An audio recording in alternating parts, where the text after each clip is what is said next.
Good evening and welcome to Greater Somerville for June 12th, 2012. I'm Cayenne Anderson. Not too long ago, we said goodbye to one of our favorite redheads as Jillian Fenimore left the Somerville Journal for redder pastures as she became the communications manager at the American Red Cross.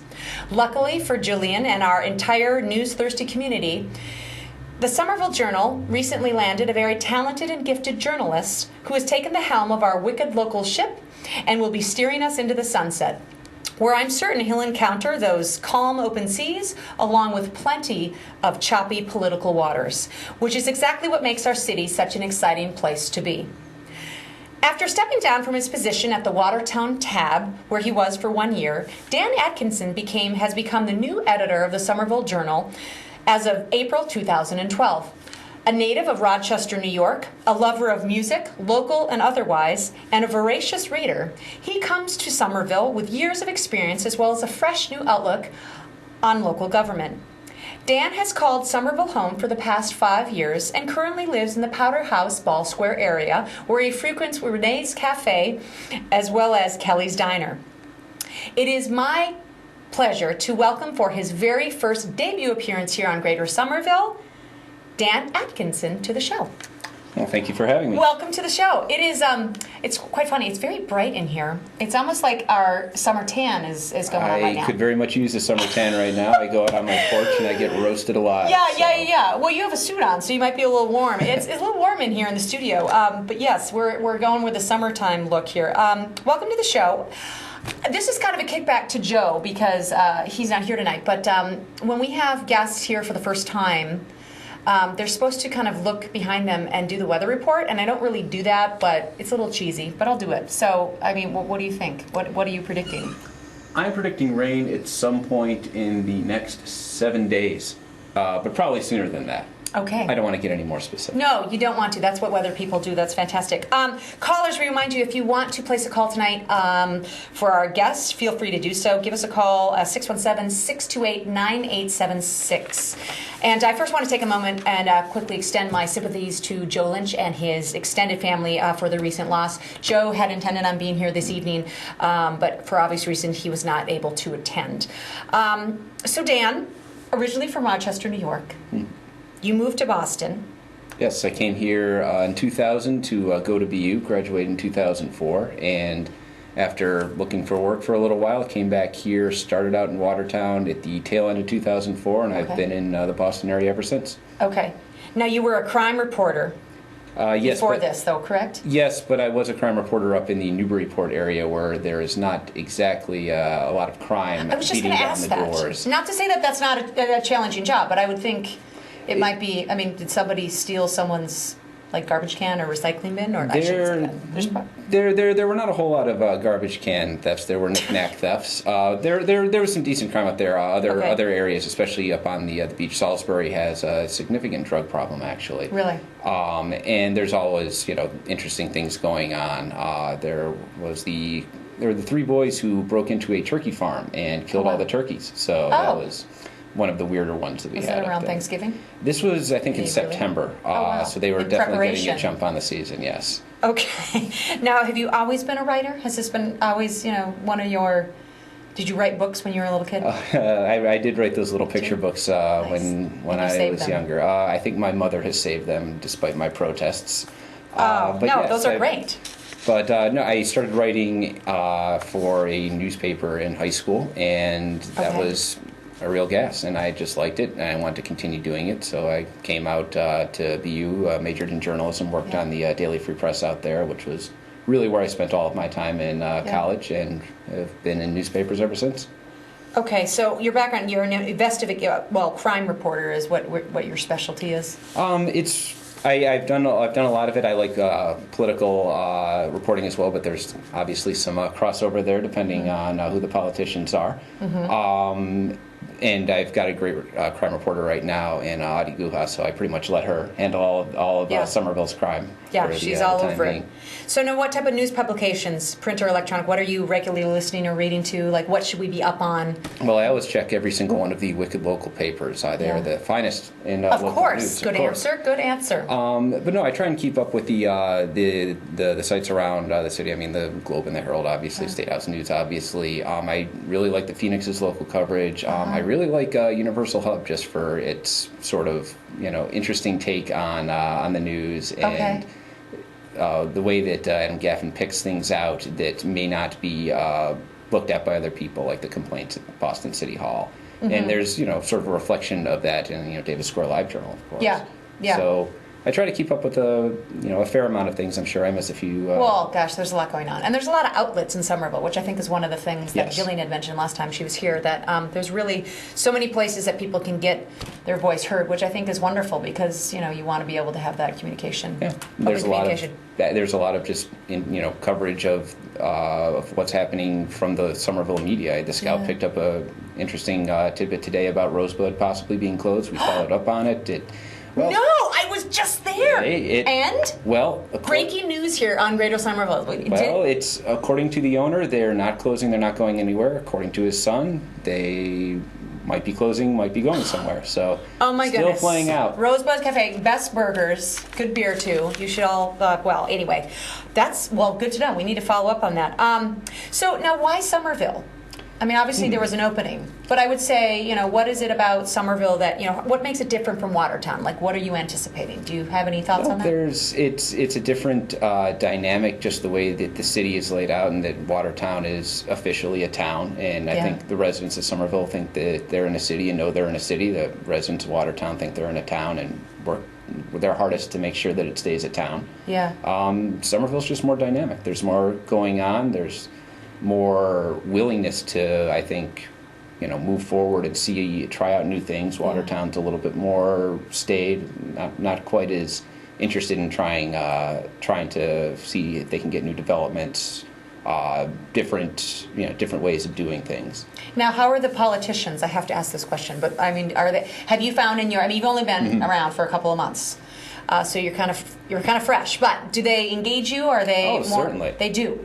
Yeah, okay, and this is good. And I think politics is a bit more of a full-time job in Somerville than it is in Watertown. I'm impressed with all that the aldermen and of course the mayor are out and about doing. Yeah, very engaged. Yes. And they're not afraid to call you up and say, hey, you should be looking at this. Hey, you should be covering something going on over here. Well, it's interesting because I contacted Dan a couple of days ago, and I was surprised. It was so easy to find your number online, and I realized I suppose you have to be very accessible as an editor because there are so many things going on. You never know when something might hit, and so people will be calling you all times. I called you at a reasonable hour, so that's good. Reasonable hours are okay. I'm there quite a bit, especially Tuesdays. I'm working there late all the time. No, you're not. You're over at Highland Kitchen having a drink. The proximity to Highland Kitchen and the Wicked Local, it makes me question. Okay. So what can describe the typical Somerville news consumer? Like you'd mentioned how different Somerville and Watertown is, but what do you think he or she is looking for in a local publication? Like what are you hoping to bring to them? Like, well, I think that there's, I don't think there is a typical one. I think that there's a bunch of constituencies in town, in the city. There's, you just look at the paper. We have our 55 plus center notes, for senior citizens who are looking for that in the paper, who are looking maybe for events listings. There's our just paper readership as opposed to our online readership, who's following what's going on Twitter, who's checking the website, checking the blog. And those people are looking for more updates, quicker news, while there's some people who are willing to wait for the paper to get what's coming out. Yeah. I think in general, though, everybody's interested in crime. Everybody is always interested in crime. And people here are very interested in politics and what is going on, just emanating from City Hall, whether it's new developments or just new projects. So what are we going to see different now that the new guy is in town? Like, what are you thinking is there anything at the paper that you're going to in the next couple of years? Your vision? Can you share that? Is that top secret information? I don't think it's top secret. One of the things I've been trying to just get a stronger focus on now, of course, is the absolute least effective time to do it, but coverage of the schools, which I think has been lacking, and that's basically because we only have 2 full-time people working on the newspaper. We have some great people submitting. Delia Marshall is fantastic at getting us clips and photos and articles about what's going on in the schools, but I would like to spend a little bit more time as a newspaper just delving into the Somerville school system. There's obviously so much going on elsewhere, and I think the schools just have gotten a little bit overlooked. Well, that is true. I'd agree with that. I think that especially this year, though, with the charter the charter That's school one of the debate, things that's brought it back into the consciousness. That really has brought education front and center, which I think has been a really good thing. At least to kind of highlight what our weaknesses, what our strengths are, and where we can go from there.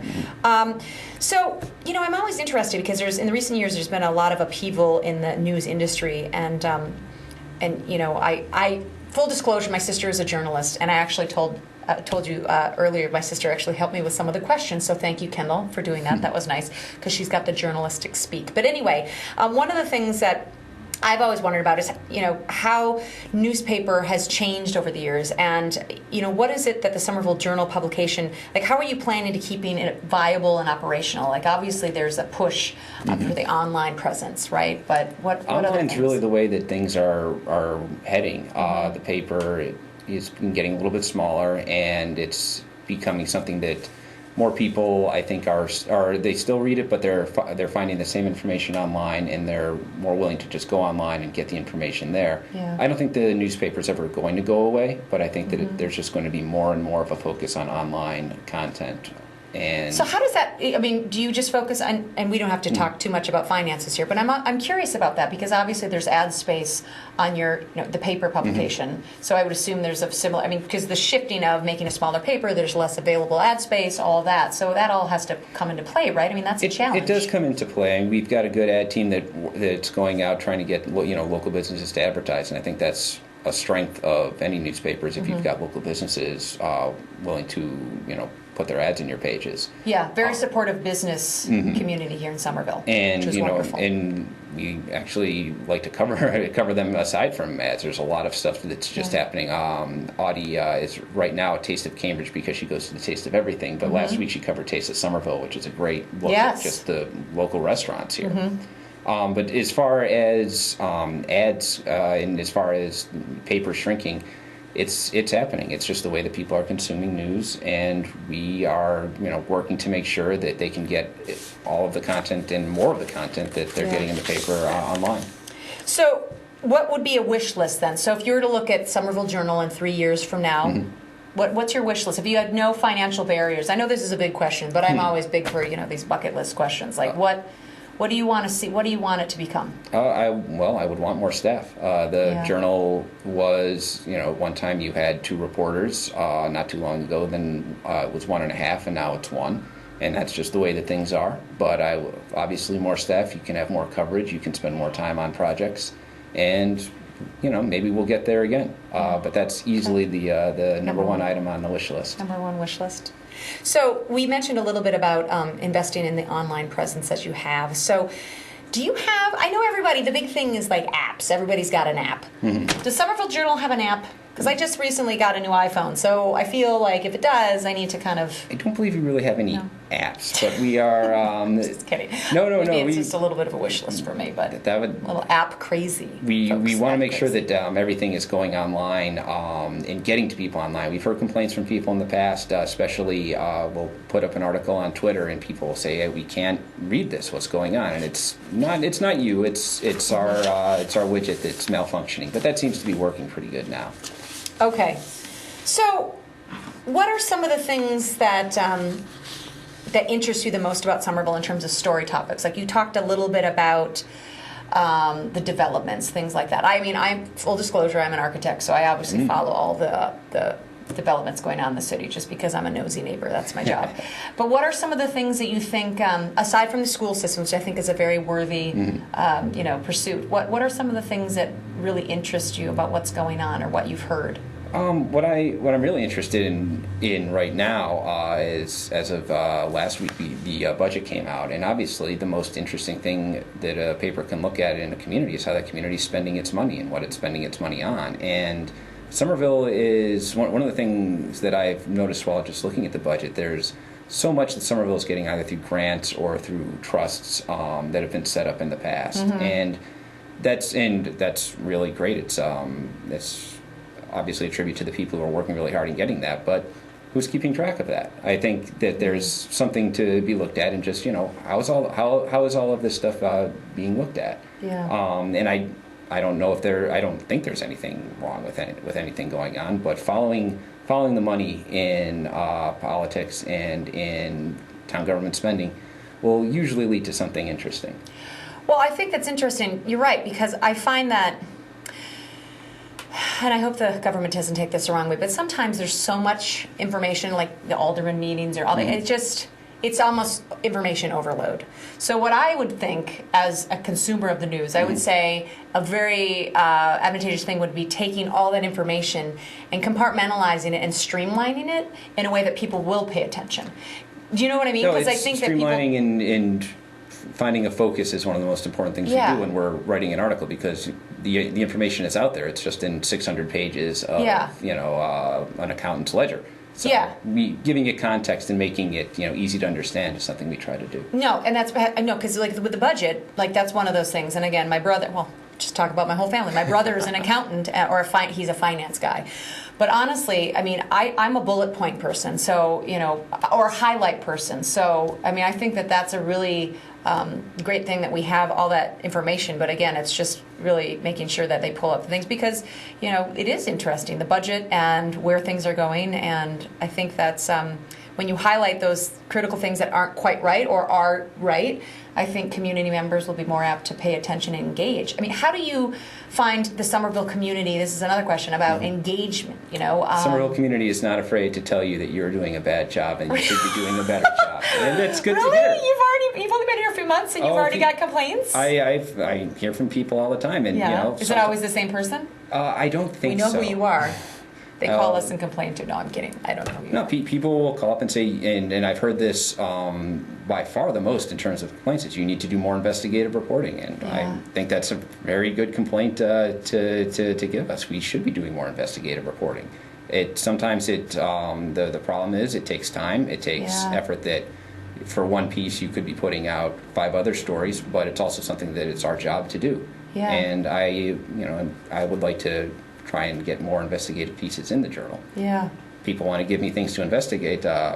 My phone number is 617-629-3385. There you go, folks. Send it on in.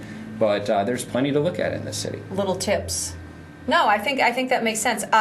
Getting back to this overall decline of the written paper, one of the things, and my sister I'll credit her for this, but talking about 50 years from now, will we have a fourth estate, as they say? Do you think that's still going to be around? Yes, I think as long as there are people who are looking to scrutinize something that's going on in the city or looking to celebrate something that's going on in the city, there's going to be an organization that works to get that information and put it out there for other people to read. Whether it looks like the Somerville Journal as a broadsheet newspaper now, that's probably not going to be the case. It'll look like something else, but it'll be around. But do you think the online alternatives that we're talking about, do you think they can really do the job? I mean, they'll have to step up and do that, right? Well, newspapers in general can still do their job in terms of watchdog and guard dog duties online. It's just a matter of delivery to the person reading it. Some papers, I mean, the Times-Picayune in New Orleans is cutting back and putting a lot of its content online, which is unfortunate in a lot of ways, but it's also, they're going to still be able to do their jobs as reporters down there. Yeah. Well, I mean, what so far in the 3 months you've been here, what are some of the biggest, what do you feel, what's your proudest work? I mean, I know obviously it's only been 3 months, so I recognize that's a challenge, but. I think the thing that I'm most proud about recently is actually something that I had nothing to do with other than saying, let's put this in the newspaper, which was the photo spread that we did last week of the Somerville graduates, comparing them now to when they were in 5th grade, and that was entirely our photo editor, Jim Walker's doing, which was just something that it was a privilege to run that, and the response to that's been really overwhelming. In terms of coverage, I was very proud with what we've been doing, just sort of following along with something that Jillian and Audie were handling, the whole ADA compliance controversy, and then recently we're talking at the Armory. At the Armory, and then recently the Human Rights Commission being shut down at the last minute at their scheduled meeting because it turned out that they were actually themselves not in compliant with the amount of commissioners that they needed to have a quorum, and that. It's a story that's still ongoing. It's a story that's got a lot of sides to it, but it's one that I'm glad that we've put out in the open and that's been still getting attention. But to be fair, though, isn't the Armory, the Arts of the Armory, they are compliant in terms of their ramp at this point? I mean, they did. Yes. Okay. Yes. So there are no issues. I just want to make sure. I just had I had them on here, or they actually. Let me clarify. Deb and Jen Lawrence. They were Deb McLaughlin and Jen Lawrence. They're not responsible for that. The building is responsible for that, and they were just stating that excuse me, that ramp had been built, which I walk by often. So it seems like everybody is okay over there, right? Yes, and that seems fine. The Human Rights Commission is concerned about some other stuff, and the city is saying, well, you guys are not meeting properly. You're meeting without quorum, which they were and are. But the whole backstory to that is something that I'm glad that we were able to put out in the journal and to get people saying, oh, okay, this still seems like there might be a story here. So how do you, when people call in, and they call your cell phone now that you've offered up, I'll put it on the website tonight. Anyway, what do you determine, how do you take these tips and prioritize? Because obviously there's only 2 of you, so that's got to be a challenge. Sometimes you can tell when someone is just calling with like a personal gripe, like you should do a story about how my neighbor never brings his trash in. That's probably not a story that I'm going to devote resources to. But that's not. Maybe he's putting bodies out in the trash, and that would be something that I would cover. But no, sometimes you get those, and people have personal stories, and that's fine. I'll listen and I'll tell them this is probably not the venue for this. But other times, it's you can get a tip and say, all right, this is something that's clearly going to take a fair amount of time to at least just check in to see if it's a story. Otherwise, and follow up on it that way. Other times you'll just get something like, hey, something interesting's happening down the street, and then it's like, all right, let's grab a camera, see what's out there. Now, do you have established contacts? I always wonder that, these tips from the reporters. Like, do you have certain people that you have scouted? I mean, you don't have to reveal with the Whitey Bulger kind of case break and everything. I don't want you to reveal your sources. However, I would assume Watertown, not too far away, you probably know and have a trusted group of people that you can at least trust. Yes, for tips. People who were able to give me information, and people who were confident that I wouldn't say anything about where I got it from, and that's a very important part of my job is being open to have people talk to me and not winding up hurting them in some fashion. I take that very seriously. Yeah. Well, I think that's important. I think certain reporters do and others do not, and editors, it's important to be able to, you have to balance it, right? And there's some ways, and I'm not trying to tell you to, get in trouble. However, I do think there is something to be said about a newspaper that isn't willing or isn't scared to kind of dive in certain instances where it's warranted. Because I do feel that, news that's so not controversial, it doesn't always have to be controversial to be important, but I do feel like it's good to know that the editor of one of our papers in the city of Somerville has that ability to get in there and not worry about getting batted around a little bit. And I don't want that for you, but at the same time, I'm not worried about angering people or making people upset when it's for something that I know has been reported on well and is something that I can stand behind. And if someone has a complaint about someone in City Hall or somebody in the city that is worthwhile to follow up on, and they're also worried about potential retaliation, I'm not going to throw them under the bus for the sake of just getting an immediate story. I want a full story, and I'll stand behind them or I guess in this case it would be in front of them because they don't want to be seen. Yes. So you're not worried about making friends. You're kind of, I mean, you want to obviously keep your contacts, but, you know, This if it's job a good, is impossible to do if you're trying to be friends with everybody. you can't be friends with everybody. See, that's something you learn in kindergarten. You can't be friends with everybody. Now, what? Give me a couple. We've got a couple more minutes, and I got to have some updated news events. What are your most passionate? What's the most passionate article that you've ever written, or something that you've ever covered? And it doesn't have to be in Somerville, because the world doesn't all revolve around Somerville. Although I act like it does. I don't know. Passionate. One of the things I was proud about over the past year in Watertown was breaking and covering the possible move of Walmart in there. And obviously, Somerville has its own experience with Yes, we do. Walmart. And I was really surprised at first, but then I was sort of proud about how many people got involved in the story. People sort of started making all their picket signs, trying to fight against this the store, and we covered that. We covered this, the store's response, but just the fact that we had reported on something that generated that much passion in the community is something that made me proud.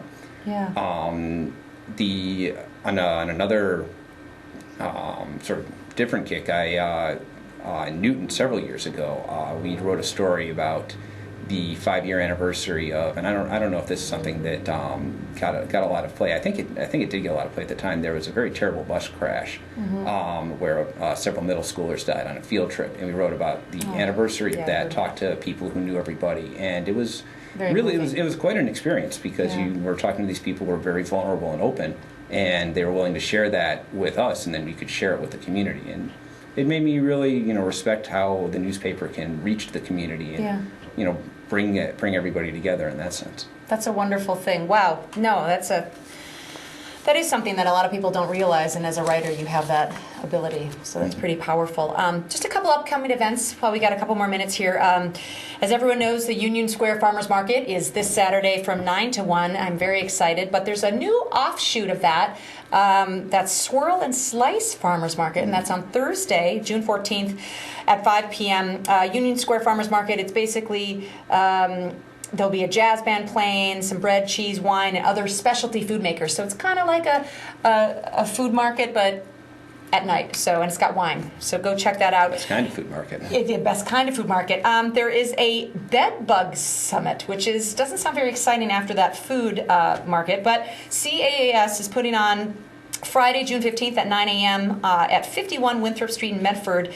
It's a bedbug summit. As things and rents rise, it's becoming more and more of an epidemic, and we should really, get to know that. And as much as you don't want to, if people are interested, check our website. Saturday, June 16th at 12 o'clock at the Vinyl Ave, 15 Vinyl Ave, there'll be a Depave the Way at Vinyl Street, and that's Lenny Armstrong from the Somerville Climate Action are organizing 2 depaving parties where you're going to learn all about how to depave your driveway or yards to allow for some pretty amazing environmental things to happen. So if you want to check that out, that's on Saturday. And there's the Davis Flea Open Air Market on Sunday, June 17th at 10 a.m. at Holland Street and Buena Vista Road in Somerville, so you can check that out. I'd like to thank my guest tonight, Dan Atkinson, the new editor for the Somerville Journal, for stopping by the studio tonight and sharing with us his vision for the newspaper as well as journalism as a whole. We here at Greater Somerville wish him the best of luck and welcome him back anytime as our guest on the show. Well, it'll be a pleasure to come back anytime. Please check our website for more information on tonight's show and related links, as well as all of our Greater Somerville episodes. That does it for us tonight. Thank you, viewers at home, for watching, and as always, stay safe and stay informed. Good night, everyone.